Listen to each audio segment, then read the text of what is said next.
Imagine you are sitting on the floor, trying to build the tallest, most complex block tower you've ever made.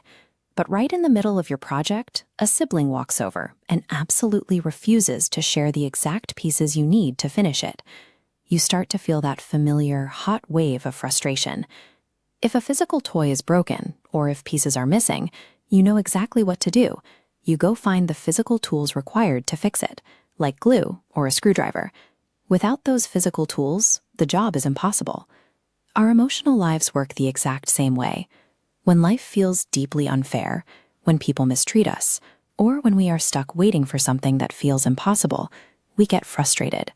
We desperately need a special set of tools to fix the situation, but we often don't know where to look.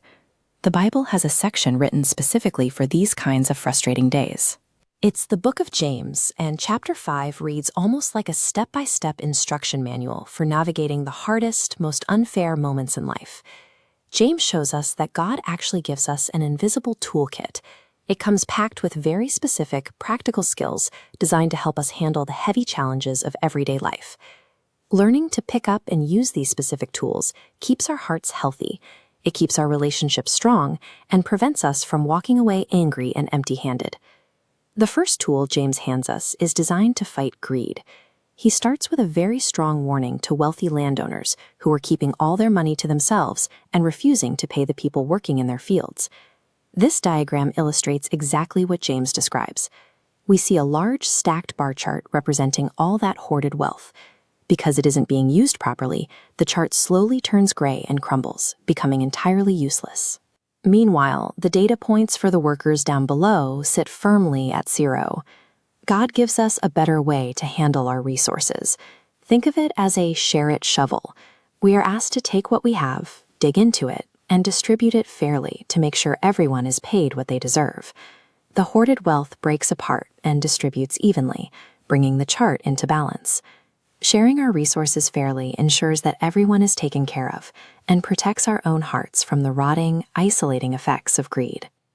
The next tool in the box is the patience clock. This is specifically for those seasons where there is nothing left to do but wait for something we desperately want. James uses a beautiful picture to explain this. He asks us to think of a farmer waiting for the autumn and spring rains. No matter how much the farmer paces or worries, he cannot force the tiny green sprout to push through the dark, wet soil any faster than it naturally grows. While we are stuck in our own waiting periods, James gives us a clear rule: do not grumble or complain about the people around you. True patience is trusting that God is working on His own timeline. It means treating others with mercy while we wait, rather than taking our boredom or frustration out on our peers. Tool number 3 is the truth stamp. Here, James lays out a straightforward rule about swearing oaths by heaven or by earth.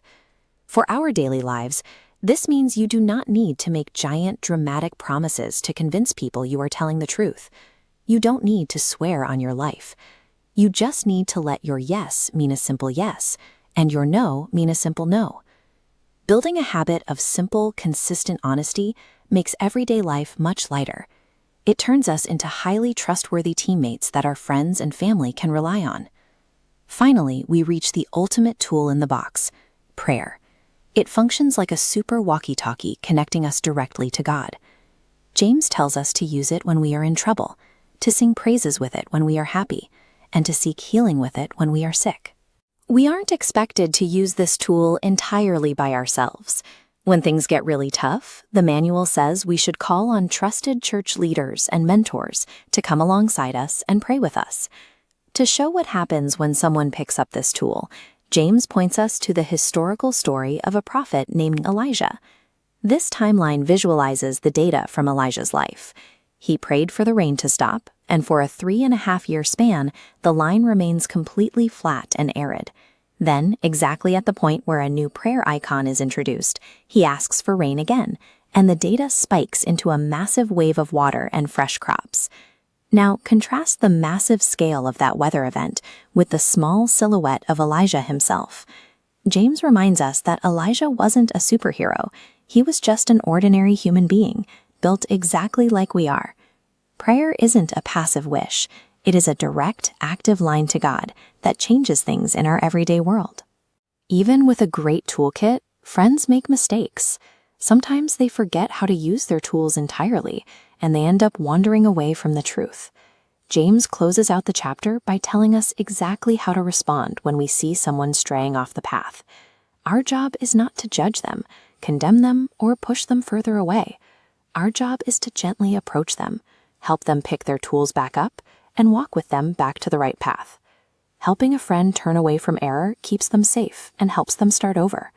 So we have the complete set: sharing our resources fairly, waiting patiently without grumbling, speaking with simple honesty, and praying powerfully in all circumstances. God loves us too much to let us figure out life on our own.